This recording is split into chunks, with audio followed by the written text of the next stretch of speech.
early hours of one July morning, 4 men set out on a journey.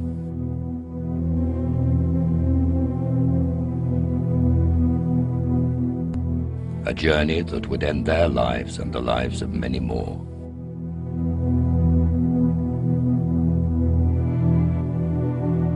How could they do this? How could 4 citizens of this country do this to their own homeland, to their own fellow citizens? What went into the building of such a degree of hatred and contempt for human life? Their journey ended in violent self-destruction. Our journey begins with the questions. Where do we go from here? What do we do to stop this happening again?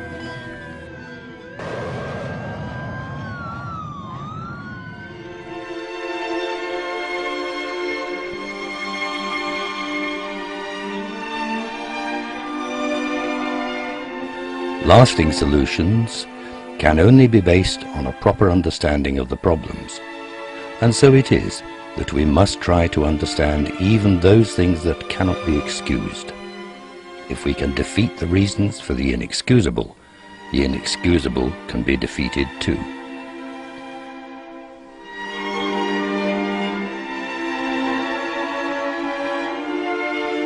Terrorism is not something new.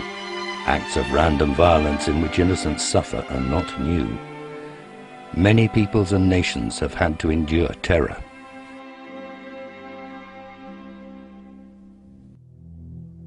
The means and methods of terrorism have adapted to modern technology, but its motives and manners are unchanged. Prejudice, intolerance, impatient contempt for others, and utter disregard for the sanctity of human life.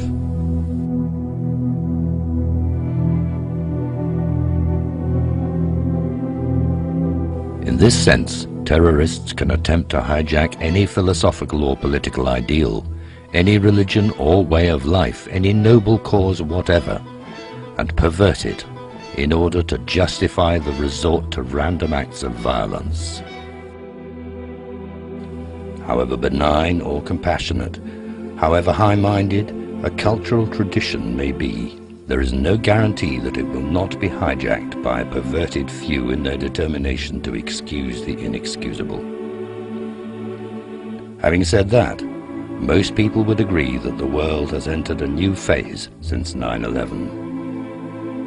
The events of that day symbolize what has now become worldwide terrorism.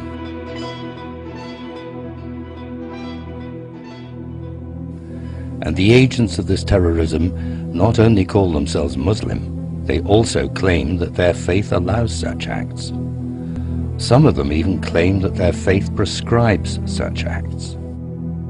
How incomprehensible a claim that is. For Islam is a faith whose very name means peace. A faith that commands peaceful relations with all, regardless of creed or race or nationality. A faith that tells us that life was created out of compassion.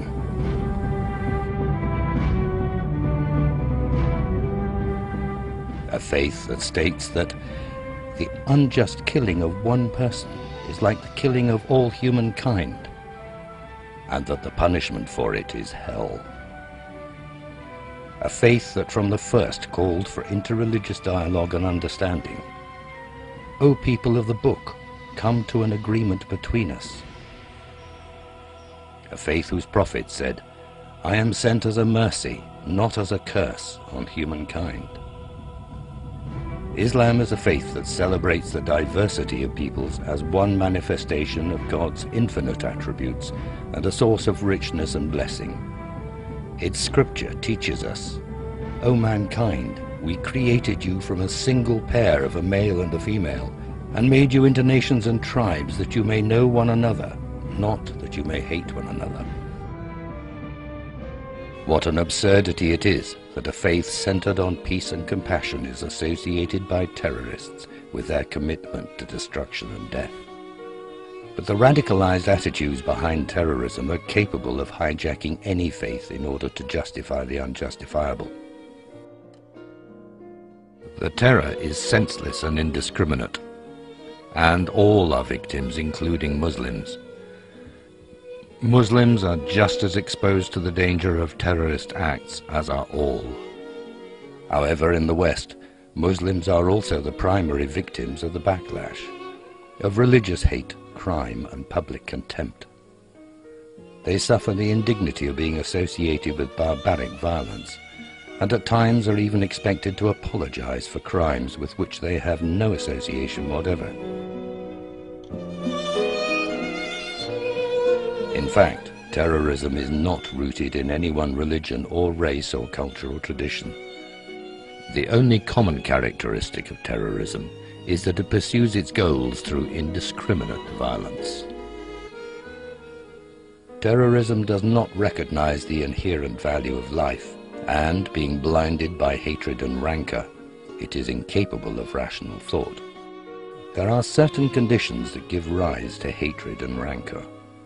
Over time, and manipulated by misguided people, these conditions can lead to radicalization and nourish terrorist attitudes and rhetoric. In the case of the worldwide terrorism we now face, we can point to a number of conditions as particularly relevant. In the early part of the last century, many peoples engaged in national struggles for independence. Among Muslim populations, Islam was used as a means of motivating people to take up the fight for freedom from foreign occupation. In this way, Islamic identity came to be associated with national or political identity and with patriotic pride.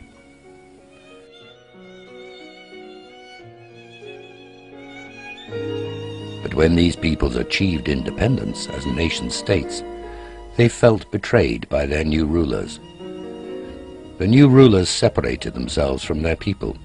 They did not govern for the benefit of the common people or in their interest. They ignored local traditions and ways of life, just as they neglected the people's basic economic and political needs. For the disillusioned masses, Islam became a source of solace and strength, and an argument against their rulers. In this way, Islam became politicized. It became narrower and detached from its moral and spiritual responsibilities. Even now, in this 21st century, many countries and regions in the Muslim world are still ruled by dictatorial regimes. The leaders distrust and disregard their own people, concentrating their energies instead on preserving and strengthening their hold on power. They keep the people under control by restricting education, social progress, and basic freedoms. This intensifies the hatred and animosity the people feel towards their rulers. The people, long deprived and humiliated, are all too easily persuaded that the rich West is to blame for their plight. A substantial number of people in Muslim countries believe that foreign powers are responsible for supporting, protecting, and even installing the ruling elites and dictatorships they suffer from. They therefore blame these foreign powers for much of the deprivation and humiliation they endure. The root of terrorism is not religion or race or nationality. Rather, terrorism finds it easier to develop in the midst of this threefold deprivation. Firstly, a lack of rounded, effective education. Secondly, a lack of basic social and human rights. And thirdly, the lack of opportunity to integrate and interact positively with the wider world. Combined with powerlessness to improve these conditions, such deprivation leads to hopelessness, then resentment and anger that whoever can be blamed. In the hands of terrorists and radicals, this turns into prejudice, hatred, and repugnance towards the West. Evidently, such feelings and perceptions were powerful enough to have permeated the minds and hearts of those British citizens who planned and committed the outrages of 7/7. However well-educated and well-off these citizens may have been themselves, they were nonetheless influenced and affected by the rhetoric which claimed to voice the despair of the Muslim world. Lasting solutions can only be based on a proper understanding of the problems. If the root problem is rightly identified as backwardness, poverty and isolation, the answer surely lies in sustained efforts to provide opportunities for education, social justice and dialogue.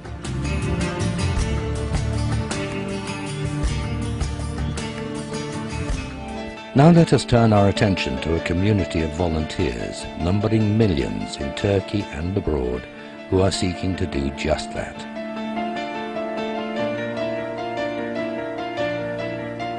Volunteers who are inspired by the likes of the 13th century mystical poet, Yunus Emre, who said, "We love the created because of the Creator."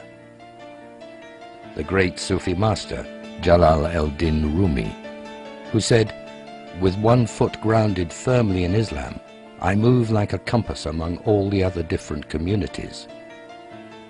And today, Fethullah Gulen, an Islamic scholar and peace activist who teaches, "Be so tolerant that your bosom becomes wide like the ocean. Become inspired with faith and love of human beings. Let there be no troubled souls to whom you do not offer a hand, and about whom you remain unconcerned."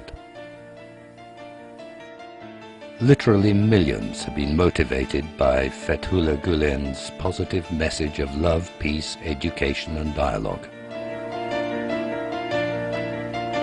Through his sermons and lectures, his writings and other activities, he has taught a whole generation in Turkey and abroad. Motivated by his teaching, the volunteers have established hundreds of schools in over 80 countries, including Pakistan, Bangladesh and India. Many students inspired by Fethullah Gulen have trained as teachers in order to be able to serve in these schools. Once graduated, they travel to different parts of the world, far from home, to educate future generations. These schools are non-denominational and follow the national curriculum of the country in which they are based. They strive to combine academic excellence with the instruction of sound morals. Through the good example of teachers and other staff, these schools try to instill in students universal values such as honesty, fairness, humility, respect for others, tolerance, responsibility, cooperativeness, and compassion. These schools take pride in bringing together students from different backgrounds, faiths, and cultures. For example, in northern Iraq, 6 such schools have been running since 1999. In these schools, Sunni, Shia, and Kurdish Iraqis study together the same syllabus in the same classrooms. In Zamboanga, on the southern Philippine island of Mindanao, there is another such school called the Philippine Turkish School of Tolerance. It was founded in 1995 in this very turbulent region, where the population is about half Muslim and half Christian. The school functions as an oasis of peace, with Christian and Muslim students learning side by side. In addition to the schools, Fethullah Gulen has been encouraging the community of volunteers to engage in interfaith and intercultural dialogue.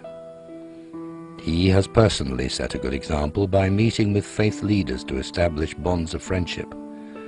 Among the distinguished leaders he has met in the 1990s are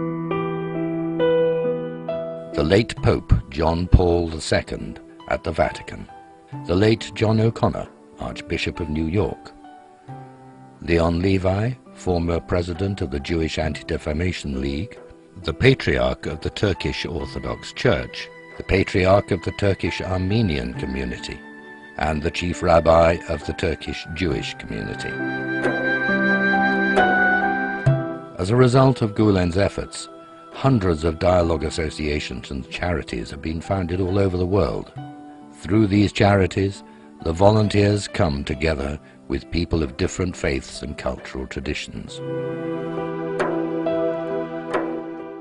When the 9/11 attacks took place, Fethullah Gulen was one of the first Islamic scholars to step forward and unequivocally condemn such acts. He said, "Terror can never be used in the name of Islam or for the sake of any Islamic end. Acts such as random killing, suicide bombings and kidnappings are completely forbidden in Islam and can never be undertaken whatever the circumstance or condition. Those who kill one innocent person through such acts are considered in Islam to have killed the whole of humankind. A terrorist cannot be a Muslim, and a Muslim cannot be a terrorist. A Muslim can only be the representative and symbol of peace, well-being and prosperity." To help share the message of peace and love which they believe is at the heart of Islam, this community of volunteers have founded, as well as hundreds of schools across the world, an international TV channel, a daily newspaper with the highest circulation in Turkey, a number of periodicals in different languages, and various interfaith platforms and think tanks. This community is not a post-9/11 phenomenon. It does not represent a reactive effort. Rather, it is a proactive movement that has continued its service for over half a century. It is an example of how people can work together, individually and collectively, to eradicate distrust, hatred and prejudice, and nurture in their place mutual respect and understanding, and a loving tolerance.